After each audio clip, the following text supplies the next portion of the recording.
आंदोलन को करती रहेगी जब तक हमारे को हमारा पैसा नहीं मिलेगा, क्योंकि पैसे से मिलने से हमारी जो है बहुत सारी समस्याओं का हल हो जाएगा और हम इसी तरह से काम को करते रहेंगे। अब मैं कहूंगा कि बहुत देर हो गई, अब तो विवेक विहार मंडल में बैठ गए हैं यहाँ के निगम पार्षद और भाजपा की पूरी टीम। क्यों? क्योंकि 13,000 करोड़ रुपए की मांग कर रहे हैं। बीते 11 दिनों से कोई सुनवाई नहीं हुई। केजरीवाल जी के आवास पर बैठे हैं। देखते हैं आज ये उपवास पर बैठे हैं, इन्हीं से जानते हैं कितनी लंबी लड़ाई लड़नी पड़ेगी, क्योंकि अभी सुनवाई कुछ नहीं हुई है।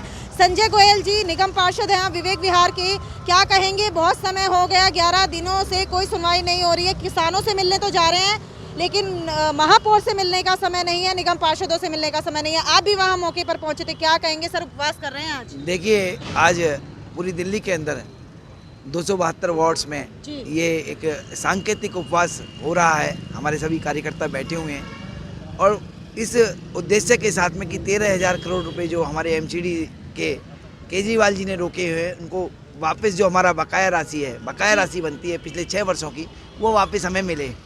इसके उद्देश्य, इसके लिए वापसी के लिए हमारे तीनों महापौर, हमारे तीनों स्टैंडिंग कमेटी चेयरमैन, हमारे नेता सदन, हमारी सारी बहनें वहाँ बैठी हैं। और इसमें दो राय नहीं, कहना आसान होता है और बैठना बड़ा मुश्किल काम होता है।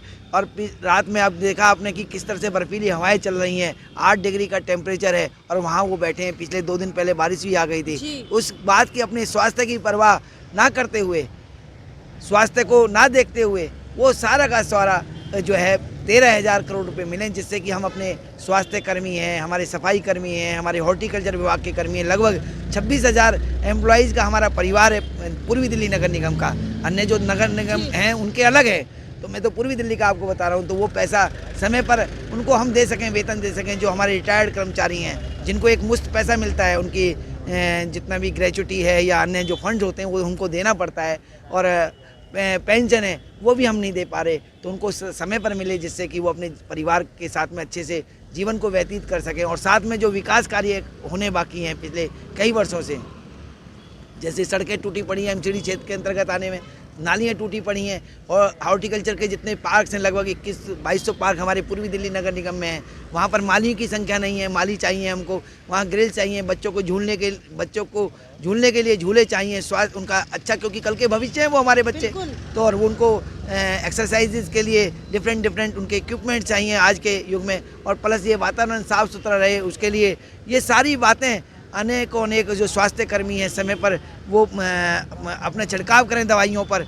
उनके लिए जो मशीनें इक्विपमेंट चाहिए वो हमको चाहिए। तो अनेक काम जो हो सकते हैं वो हम कर सकते हैं। और लगभग ये जो पैसा है 13,000 करोड़ रुपए आज का नहीं है, हम आपको बताना चाहें। और ये हमारा कोई भीख नहीं मांग रहे हम इस पैसे को, ये हमारा संवैधानिक राइट है। संजय जी, पहले भी आपने हमें बजट की कॉपी दिखाई थी, हमारे चैनल ने दिखाया था कि बजट पास हो चुका है केंद्र सरकार से, लेकिन दिल्ली सरकार पास नहीं कर रही है। आपने भी कई बार निजी फंड से क्षेत्र में विकास कार्य कराए हैं, सर क्या कहेंगे? नहीं, देखिए मैंने जैसा आपको बताया कि ये, क्योंकि भारत एक लोकतांत्रिक देश है, यहाँ संविधान के अनुसार कार्य होते हैं, जो कि डॉक्टर भीमराव अंबेडकर जी ने बहुत सुंदर हमारा संविधान लिखा, उसके माध्यम से सभी सरकारें चलती हैं। केंद्र सरकार, क्योंकि सीधे कोई एमसीडी को फंड नहीं मिल सकता, केंद्र सरकार सीधे पहले राज्य सरकार को देती है, और राज्य सरकार का दायित्व है एमसीडी या पंचायत को पैसा देने का।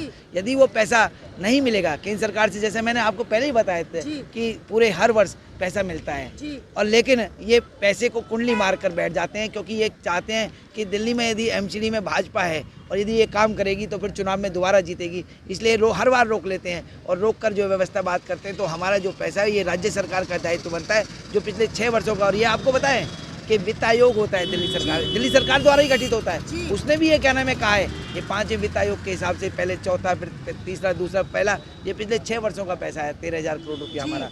तो यदि हमें समय पर मिल जाएगा तो हम आपको बता सकते हैं। इन्होंने तो वायदा किया था, दिल्ली को हम लंदन, पेरिस, पता नहीं सिंगापुर, कौन से सपने दिखाए थे, लेकिन इन्होंने देखो आज यमुना नदी को देख लो, नाले में परिवर्तित कर दी। आप ये देखिए सड़कें पर जो बसें चल रही हैं वो टूटी फूटी चल रही हैं, जबकि इलेक्ट्रिक बस चलनी चाहिए। ये सारा का सारा जितना भी है जो वातावरण दूषित इन्होंने कर दिया है, उस बात को यदि हम देखें, आज दिल्ली का आम नागरिक परेशान है। इन्होंने तो अपनी खांसी ठीक कर ली बेंगलोर जाकर या हिमाचल जाकर, पता नहीं कहाँ जाकर, और अब तो इनका मफलर भी हट गया। हम आपको बताएं, जो मफलर के हिसाब से आए थे वो अब पहले, अभी बहन जी हमारी संदिका जी एक फ़ोटो दिखा रही थी, कि 2013 में वो फोटो थी बिल्कुल एकदम कंकाल सा नजर आ रहा था, और आज क्या नाम है पूरा एकदम बढ़िया फर्स्ट क्लास तरीके से नजर आ रहा है। पहले कहा गाड़ी नहीं लेंगे, अब 10-10 गाड़ी अपने ऊपर ही साइड डलवा ली इन्होंने, जिससे क्या नाम है सुरक्षा मिलेगी मुख्यमंत्री के नाते, क्योंकि मुख्यमंत्री को सुरक्षा मिलती है। तो ये मुख्यमंत्री काम करने के लिए उन्हें सुरक्षा तो चाहिए और बंगला भी चाहिए। नहीं, वो बंगला भी चाहिए, लेकिन उन्होंने सब मना किया था। हम तो इस बात को कह रहे हैं, इन्होंने कहा था कि ये मना करते थे। आज आपको पता है मुख्यमंत्री के ऊपर जो सरकार का खर्च होता है, जनता का जो टैक्स का खर्चा होता है, लगभग 1 करोड़ से ज्यादा ऊपर पैसा खर्च होता है, आपको बता दें जी। तो ये जो व्यवस्था है, हम ये नहीं कह रहे चलो ठीक है जो बनता है वो चलो है, लेकिन काम तो करो ना। दिल्ली में आपने जो वायदे किए थे, हम 1000 इलेक्ट्रिक बस चलाएंगे, लेकिन इलेक्ट्रिक बस एक नजर आई आपको?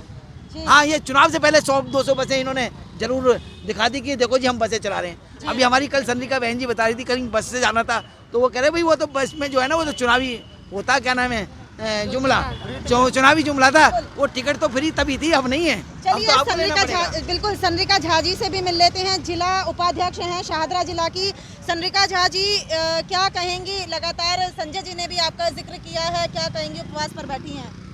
हम सभी लोग यहाँ पे आज उपवास पर बैठे हैं और केजरीवाल सरकार को जगाना चाहते हैं, सीएम को जगाना चाहते हैं, दिल्ली के सीएम को, जो अन्ना हजारे के नारे पे यहाँ पर आए थे, दिल्ली की जनता को उन्होंने बेवकूफ़ बनाया था। और जो पैसा हम लोग कोई भीख नहीं मांग रहे हैं, ये संजय जी ने जैसे बताया कि हम भीख नहीं, सही में हम कोई भीख नहीं मांग रहे हैं। उन कर्मचारियों का पैसा है, उन कोरोना वॉरियर्स का पैसा है जो दिन रात आपकी सेवा में लगे रहते हैं। अगर वो सेवा करना बंद कर देंगे, मैं बार बार कह रही हूँ, अगर वो कर्मचारी घर बैठ गए तो आपका घर से बाहर निकलना मुश्किल हो जाएगा, आपका कूड़ा उठना बंद हो जाएगा।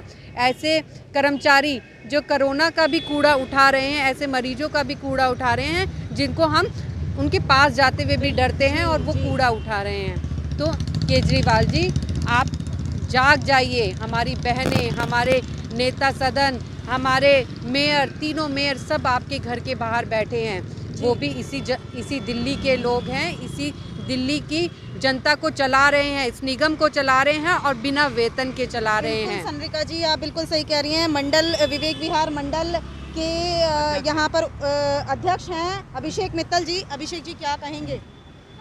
देखिए, पिछले 11 दिनों से एमसीडी के मेयर और हमारे निगम पार्षद केजरीवाल जी के निवास स्थान के बाहर संघर्ष कर रहे हैं इतनी सर्दी में, लेकिन उनके कानों पे जू नहीं रहेंगी जी। अब हमारे पार्टी के दिल्ली प्रदेश के अध्यक्ष श्री आदेश गुप्ता जी के नेतृत्व में हमने ये निर्धारित किया कि अब हम हर वार्ड में ये प्रदर्शन करेंगे और ये संघर्ष करेंगे। हम भारतीय जनता पार्टी के कार्यकर्ता हैं, हम कोई गुंडा पार्टी के कार्यकर्ता नहीं है, देश की, विश्व की सबसे बड़ी पार्टी के कार्यकर्ता हैं और संविधान के तहत अपना प्रतिरोध हम जाहिर करेंगे। हमने 3 दिन पहले प्रदर्शन किया था विधायक जी के घर के बाहर, तब भी वो बाहर निकल के नहीं आए और हमसे संबोधित नहीं किया। आज हम उपवास कर रहे हैं, ये सांकेतिक उपवास है और मैं आपके माध्यम से बताना चाहता हूँ कि केजरीवाल जी अब जाग जाइए। भारतीय जनता पार्टी के कार्यकर्ता सड़क पे उतर चुके हैं।